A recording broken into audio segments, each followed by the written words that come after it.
Thank you. Yes. You're the first person to notice. No, I saw like Yeah, you doing that. I was like, I said, I never worked before. At school. Right. Yeah. Camera will be there. Put on my eyelashes. The eyeliner. It's like liquid eyeliner. Like I'm stuck on my eyelashes and I'm trying to get it off. And my eyelashes are like. But it was like in the corner. I haven't gotten that makeup I got but I found it and I took a picture of it in order and how it looks like. You're missing this? So I had to put it back before my mom gets home. So you're missing both of Okay, them. please. I took a picture of how it looks like, where it was, how the smart. zipper was, how the back looked like, and everything. Alright, class, please be seated and get started on the warm-ups. You never know. And Oh, come on! don't give me a break. I hate these kinds of questions. It's looking stupid anyways. Isn't that Good morning, class. online thing? Can you please take a seat and get started on the warm-ups?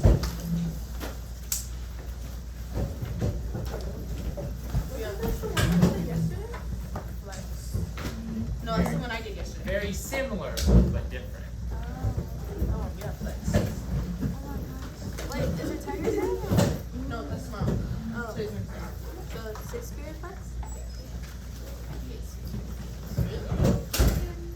Class, I get please tripped. get situated I get and tripped. work on your warm-ups One time independently. it hurt. Class, please put away your phones right now and make sure your notebooks are out and answering the questions. Oh, that's good. You don't have to do it right this second, but please work on that and get it back to me by tomorrow. I wish teachers didn't tell me shit. Valeria, Don't be. Your mama never told me this that. morning. No. What she did was she clearly doesn't do it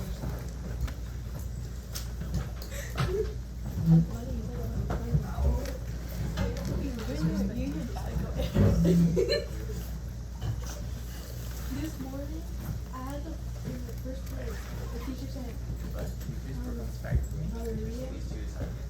where is she? Are you here? And I raised my hand.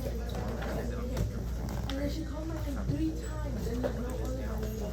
100%. Guarantee it. Like she didn't 20 points each. So please, this is very good. Honestly, answer there was help you out. But this particular thing is entirely about you. What's your culture? Do you religion? Are you Christian? You don't. Leave it blank. Your family values, traditions, holidays, things that call about you. It's supposed to be super easy. So like, I wanted to cushion your guys' grade. Everybody's grade. But I did 40 points. So it bounces out. Class, a couple more minutes. You have a couple more minutes for the warm-ups, and then we'll go over them.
6th grades for 2 assignments. If you have any questions, I'm more than happy to help you with that. But we're going to do it after class or at the end of the day. Right now we're going to go over warm-ups.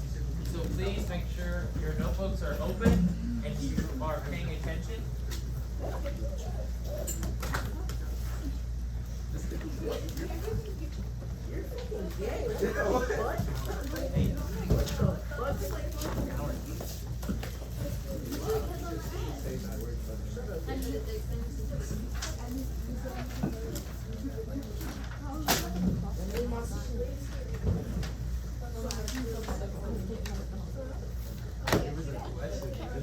Okay, class, let's go over the warm-ups.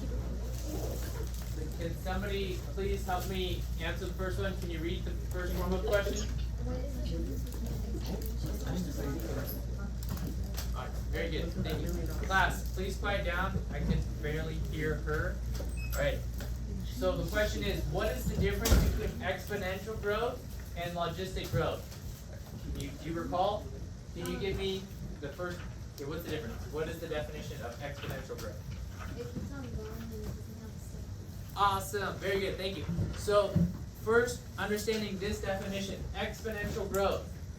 Exponential growth is something that really doesn't have a limit, right? This is more of, it's not really attainable for population, because population, it can't just keep growing, right? So this is more of a theoretical, unrealistic model, right? So very good. Can you give me the second definition of logistic growth? Logistic growth is when it has a stop. It has a stop. Very good. This is what population growth really looks like in an ecosystem. Even if we're talking about population growth for human beings, we have a cap. We have a ceiling. Whether we're talking about the amount of land we have to live on or the food available to feed the growing population, right? Once again, exponential growth, if we put it on a graph, class, if we graph it, exponential growth is going to go straight line and continue in a straight line and go up forever. It's going to continue going up. Whereas logistic growth, we're going to hit a ceiling, whether that's the amount of space on this earth or the amount of food that we can produce. So it's going to go up and then level off when we hit our carrying capacity, our limiting factor. So we're going to talk about those two terms in a few moments when we get into the lesson a little bit more. So that being said, what limits population growth? So if we're talking about this term, I just mentioned it. So what limits population growth? Jeremy? Say it again. Awesome. That is very good examples. So food and land are also another example of what? What are food and land? They are carrying capacity or limiting factors. Good. Good. Yes, thank you so much for participating.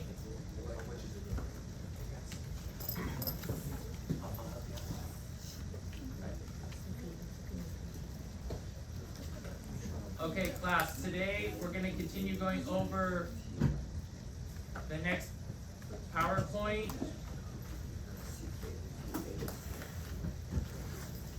We're going to be talking about relationships in the ecosystem.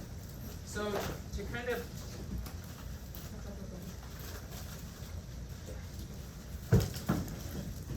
talking about relationships in an ecosystem. In an ecosystem, there can be several different types of relationships. Many organisms rely upon other organisms to survive, to live. Can any of you think of maybe an example of a relationship in an ecosystem? There are. Like, for instance, I know that ticks, fleas, they live on dogs. That's a type of relationship, right? Is it beneficial to the dog? No. So we're going to talk about what kind of relationship that is. That is considered a parasitic relationship, right? There's relationships that benefit both parties, right? We're going to talk about what those are as well. Can any of you guys think of a relationship that has a negative impact and a positive impact? I think you have one. What is it? That is fantastic. 100%. That is a good one. Yes. Guys, bees pollinate flowers. Flowers can pollinate themselves through cross-pollination, the wind, but bees can also pollinate flowers.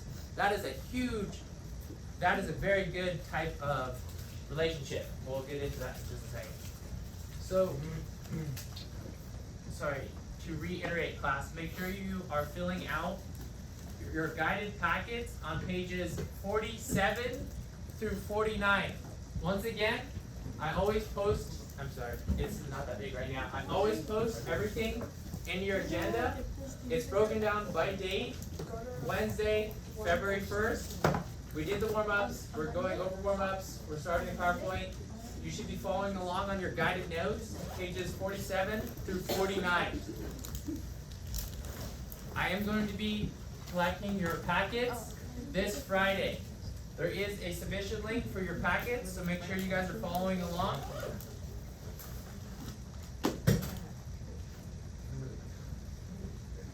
So, an overview about relationships in an ecosystem. So within an environment, there are limited resources to be used. There's only a certain amount of resources that can be used at one time.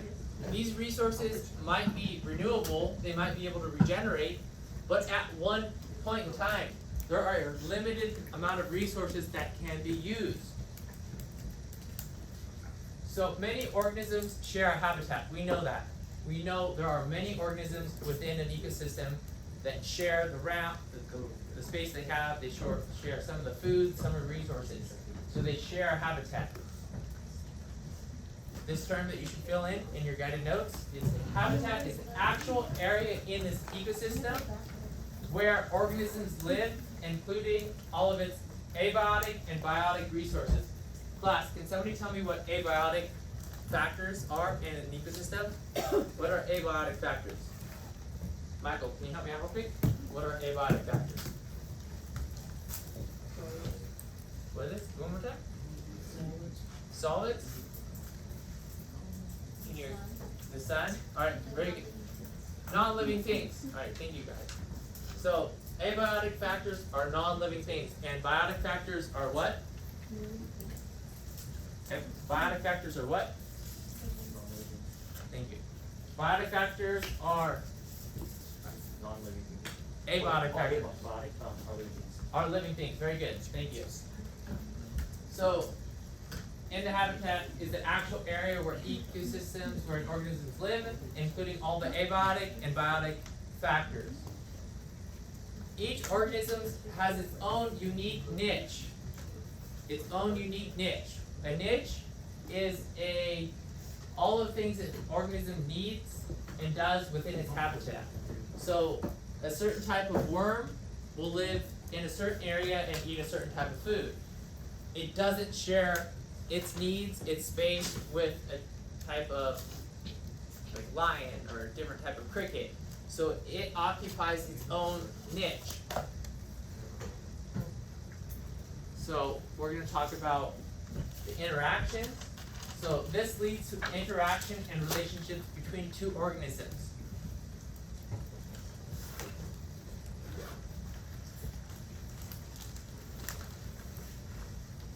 So we're going to talk about now predation and what that means, and different predators and prey in the ecosystem.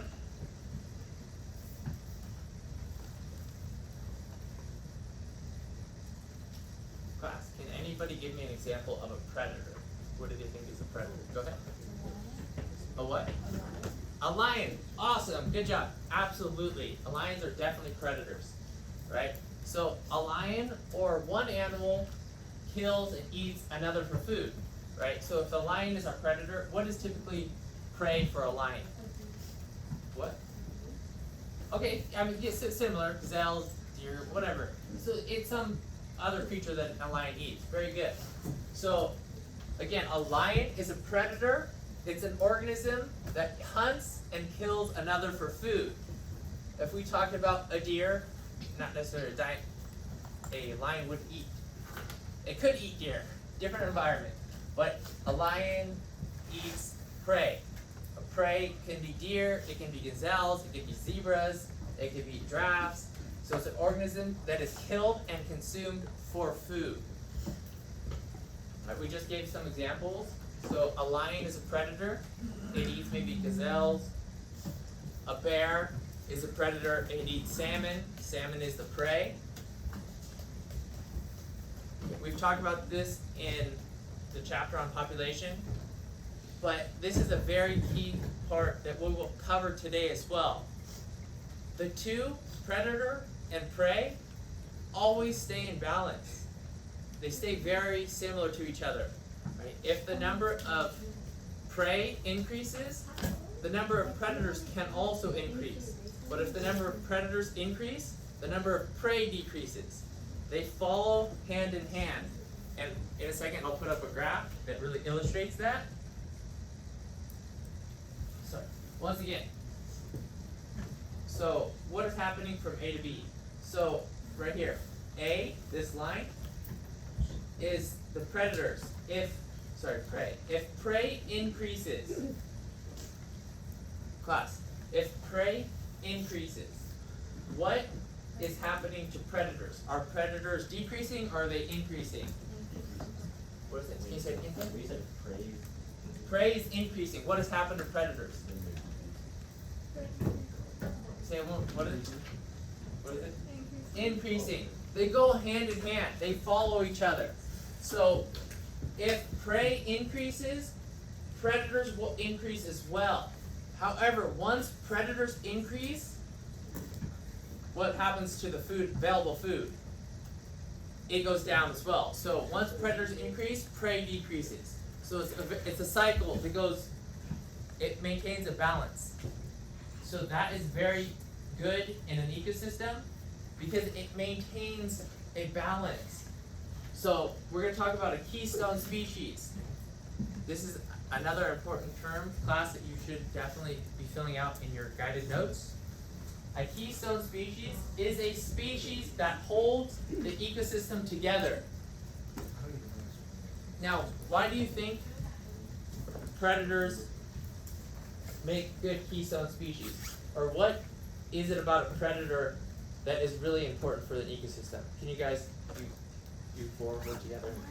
Tell me why you think predators are really important in the ecosystem to maintain a balance. Why are they known as the keystone species? Why are predators a critical part of the survival of? Very good, awesome, right on. The first one. All right, class. Predators are very, very critical for the survival of an ecosystem because predators or keystone species help control the population within an ecosystem. If we did not have predators, maybe of lions, whatever we're talking about, then the number of gazelles would get way out of hand. And if there's so many gazelles, they would eat all the plants way faster than they could reproduce. So keystone species such as predators, they help maintain the balance of the population.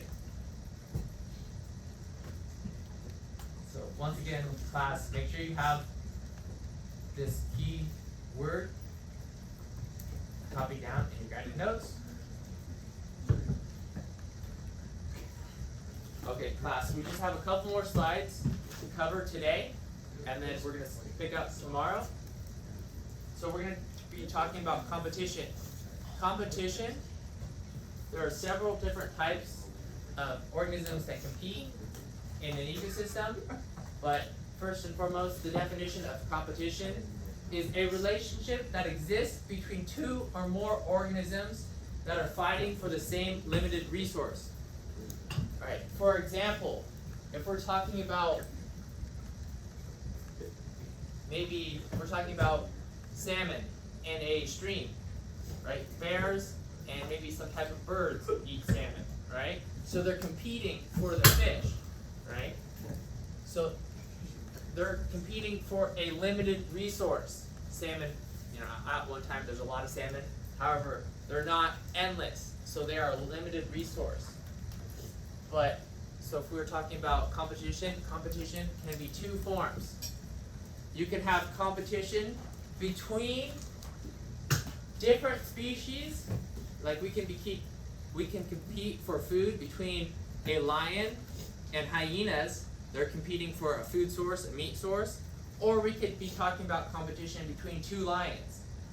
These type of competition are known as interspecific competition, where competition is occurring between different species. For an example, hyenas and lions. Make sure you fill that in your notebooks. So what is interspecies competition? Is it between the same two species or two different species? Different. Very good. Good job. So interspecific competition is a competition occurring between different species. Very good. So now we have intraspecific competitions where competition is occurring within the same species. So if we have lions competing for a food, same food source.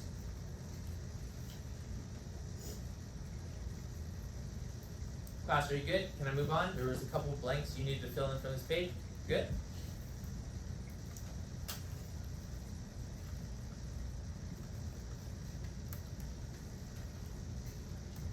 Just about 3 more minutes of the PowerPoint. So the next slide, we're going to be talking about competitive exclusion principle.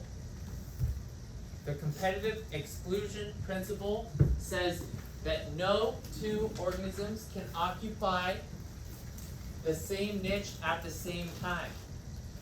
So no two organisms can occupy the same niche at the same time.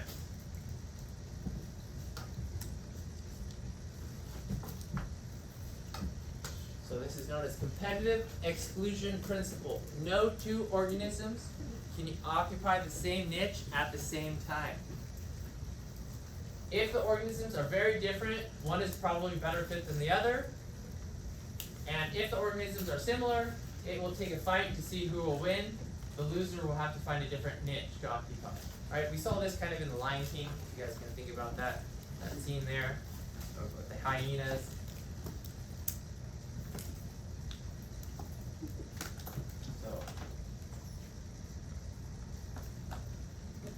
At the beginning of class, I talked about the different types of relationships. We can have beneficial relationships, where one organism helps out another organism, or we can have parasitic relationships, where one organism is like taking from another organism, right? Maybe like a dog, a flea and a dog, a tick and a dog, that the tick or flea is eating off the dog is getting nothing from it. That's parasitic. But these relations are symbiotic, or they're in a symbiose.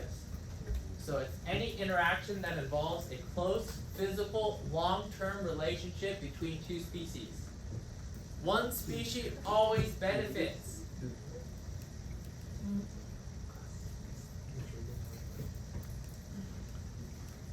So the key thing, class, you need to understand is that one species always benefits.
Okay, class, so this is the last slide we'll cover for today before we move on to the next thing.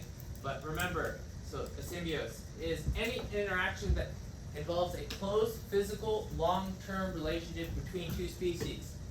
the key takeaway that you guys need to understand when tomorrow we cover the other types of relationships. That one species always benefits. So one species always benefits. If either species didn't get anything out of it, then they wouldn't involve each other. So one species always benefits each other. Whether it's a flea or a tick on a dog, whether it's these birds on this animal eating the insects, one species always benefits the other.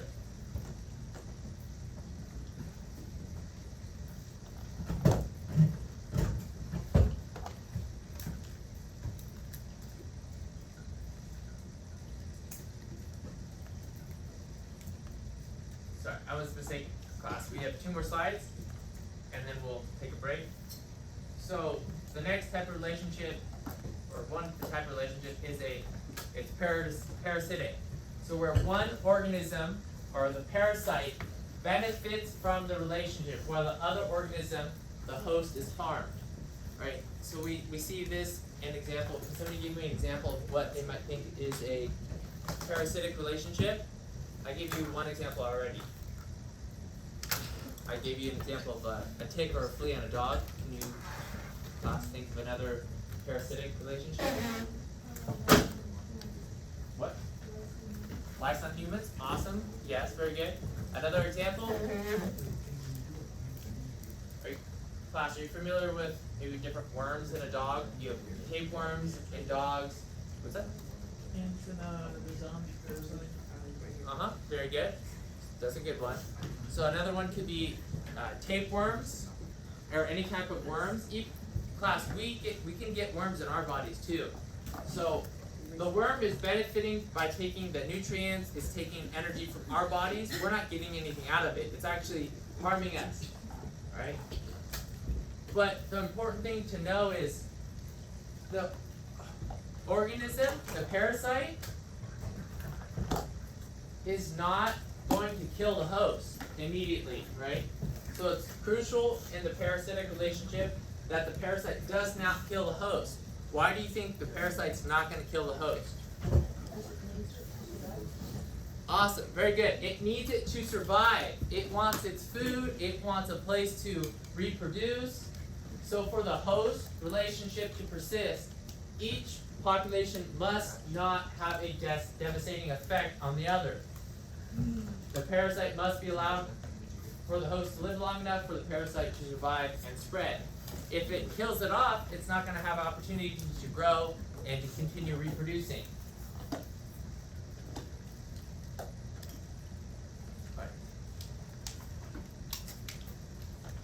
Okay, thank you class for being quiet. Right now we're going to take a break on this and we're going to watch a crash course video just summarizing kind of some relationships we've talked about. And then at the end of class, you guys have an exit slip. It is a couple questions regarding this video. It is a points. It's only a couple questions, so you guys, class, you have to watch the video carefully and pick up on these.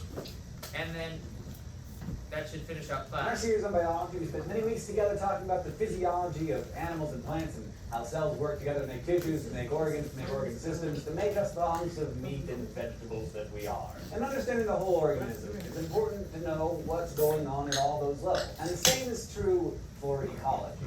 Only instead of zooming in and out on different levels within a living thing, we can zoom in and out on the Earth. Depending on the power of the magnification, we can understand a whole range of things about our planet. For instance, we can look at groups within a species and how they live together in one geographic area. That's population ecology. There's also community ecology, where you look at groups of different organisms living together and figure out how they influence each other. And then the most zoomed out we get is ecosystem ecology, the study of how all living and non-living things interact within an entire ecosystem. So let's start by zooming in with population ecology, the study of groups within a species that interact mostly with each other. To understand why these populations are different in one time and place than they are in another. How, you may be asking yourself, is that in any way useful to anyone ever? Well, it's actually super useful to everybody always. Let's look, for instance, at the outbreak of West Nile virus that struck Dallas, Texas in the summer of 2012. In Dallas County, 12 people died from the virus as of the filming of this, and nearly 300 people have been infected. But in 2011, the whole state of Texas reported only 27 cases of West Nile and only 2 deaths. That seems kind of significant. So what's up? Turns out that this is a population ecology problem. West Nile is a mosquito-borne illness. The population of mosquitoes in Dallas in 2012 busted through brick walls like the Kool-Aid man, spreading West Nile like crazy. So why did this outbreak happen in 2012 and not the year before? And why did it happen in Texas and not in New Jersey? The answer is population ecology.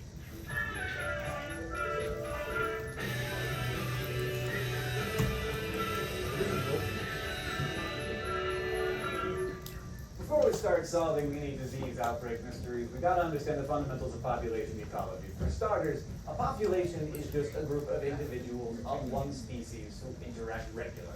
How often organisms interact have a lot to do with geography. You're gonna have a lot more face time with the folks you live near than those who live farther away. As a result, individuals who are closer to you will be the ones that you compete with for food, living space, mates, all that stuff. But in order to understand why populations are different from time to time and place to place, a population ecologist needs to know a few things about population, like its density.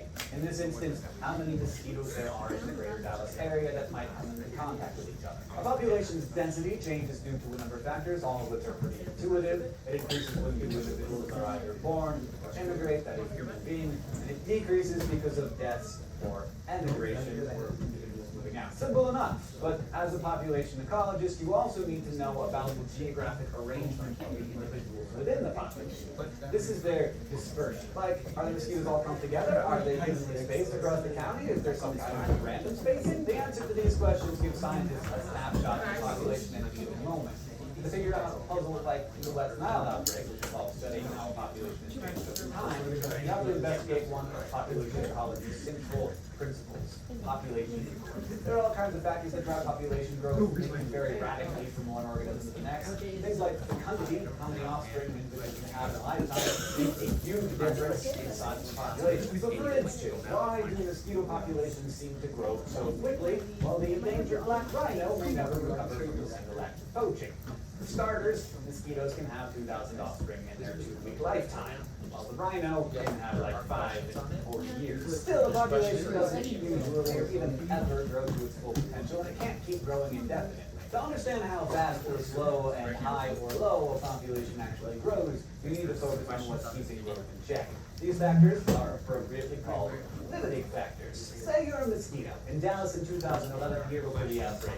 Back then, the growth rate wasn't what it was in 2012, so something was keeping you down. To figure out what your limiting factors were, you first have to narrow down what you need as a mosquito to live and reproduce successfully. First, you gotta find your food. Now, you mosquitoes, you eat all kinds of things, but in order to reproduce, assuming you're a female, you need a blood meal. So you have to find a vertebrate and suck some of its blood out. Presumably, there's no shortage of vertebrates walking around Dallas for you to suck blood out of. I have good friends who are vertebrates in Dallas. You might even be able to suck some of their blood. Next, temperature, because you mosquitoes are ectothermic, it has to be warm in order for you to be active. Now, in Texas, it's pretty warm, and the winter of 2011-2012 was especially balmy. In fact, the summer of 2012 was exceptionally hot, which helps speed up the mosquito life cycle. So that's one limiting factor that's been removed for Dallas area mosquitoes. Moving on to mates. If you're a female mosquito, you need to find a nice male mosquito with a job, and preferably his own car, because you know Dallas is a pretty big city, to mate with. This isn't actually all that hard because of the way the mosquitoes do it. Males just gather into a mosquito cloud at dusk every night during mating season, and all the female has to do is find her local dew cloud and fly into it in order to get mated with. Easy cheese. Finally, space. And aha, because here we have another important clue. Mosquitoes need to lay their eggs in stagnant water, and if there's anything mosquito larvae hate, it's a rainstorm flushing out the little puddle of water they've been living in. Since Dallas saw a pretty severe drought in the summer of 2012, there were lots of pockets of stagnant, nasty mosquito water sitting around, acting as nurseries for many West Nile infected mosquitoes. So when we look at this evidence, we find at least 2 limiting factors for Dallas's mosquito population growth that were removed in 2011. The constraints of temperature and space. It was plenty hot, and there were lots of egg-laying locations, so the bugs were free to go nuts. Population ecologists group limiting factors like these into 2 different categories: density dependent and density independent. They do it this way because we need to know whether a population growth rate is controlled by how many individuals are in it, or whether it's being controlled by something else. And the reason these limitations matter is because they affect the time and the carrying capacity of the mosquito's habitat. That's the number of individuals that a habitat can sustain with the resources that it has available. So, density-dependent limitations are... Class, you guys are getting kind of loud. Please keep it down. There are several questions you have to answer on this video for point value. So please be quiet, be respectful of your classmates trying to listen. Some of you are already working on it. That's totally fine if you're following along with the questions, but please keep it down.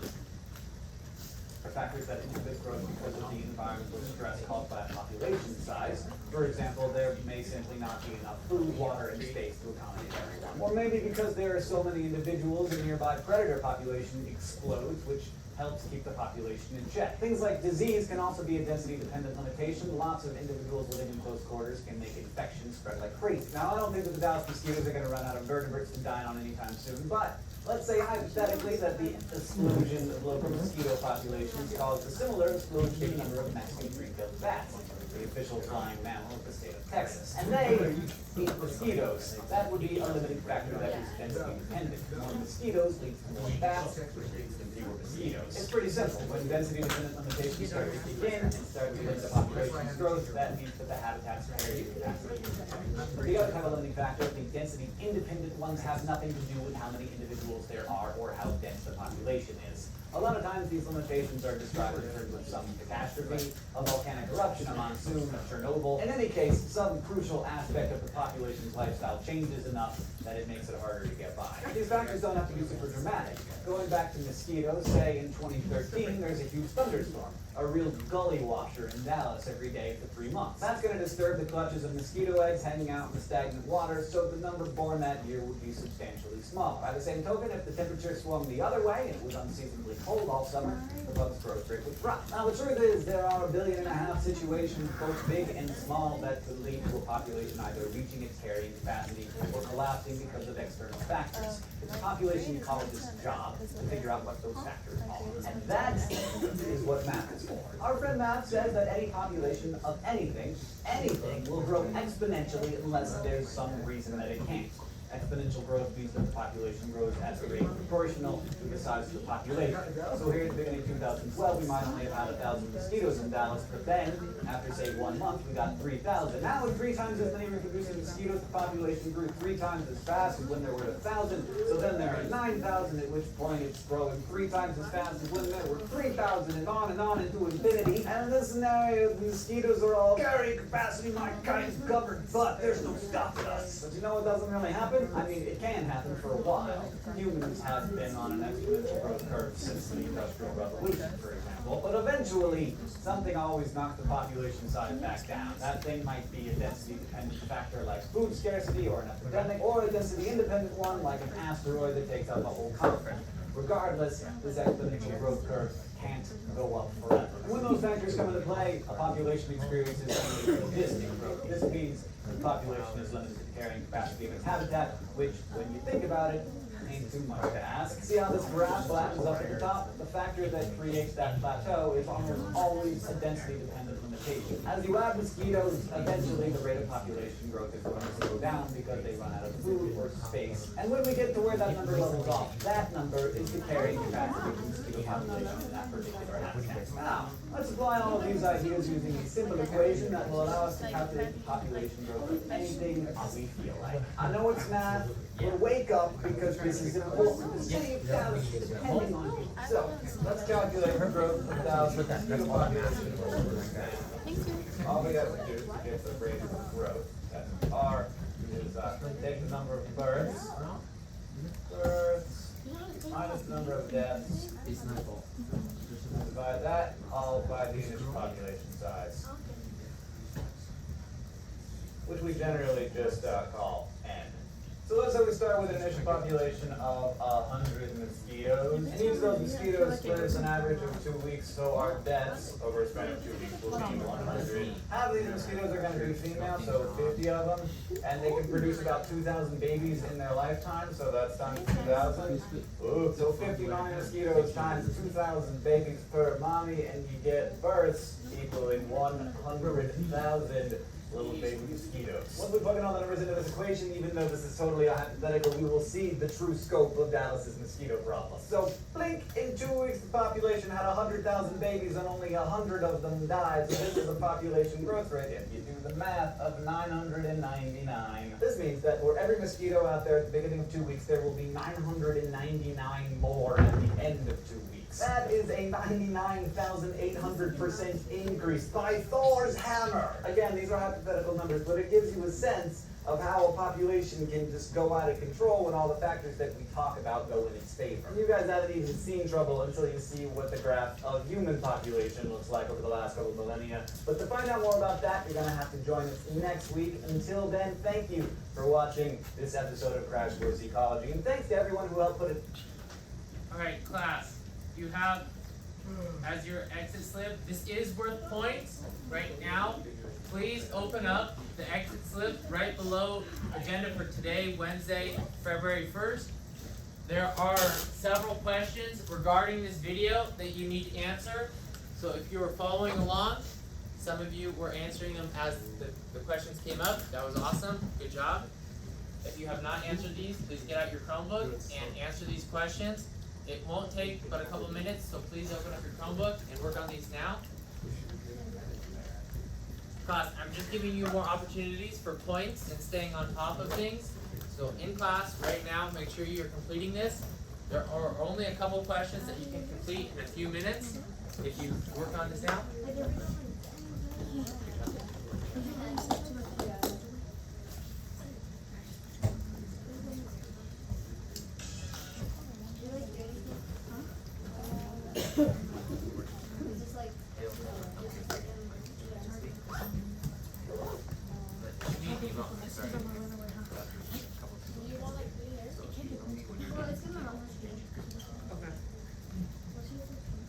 Send it in, that's so.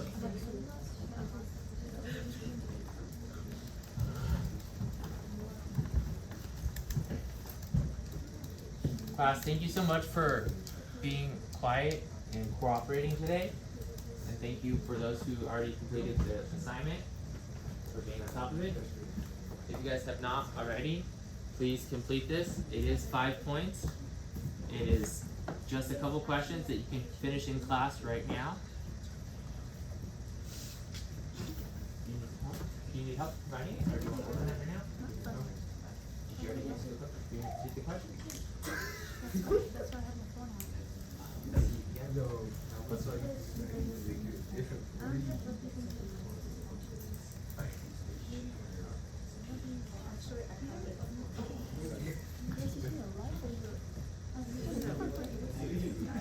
Come on.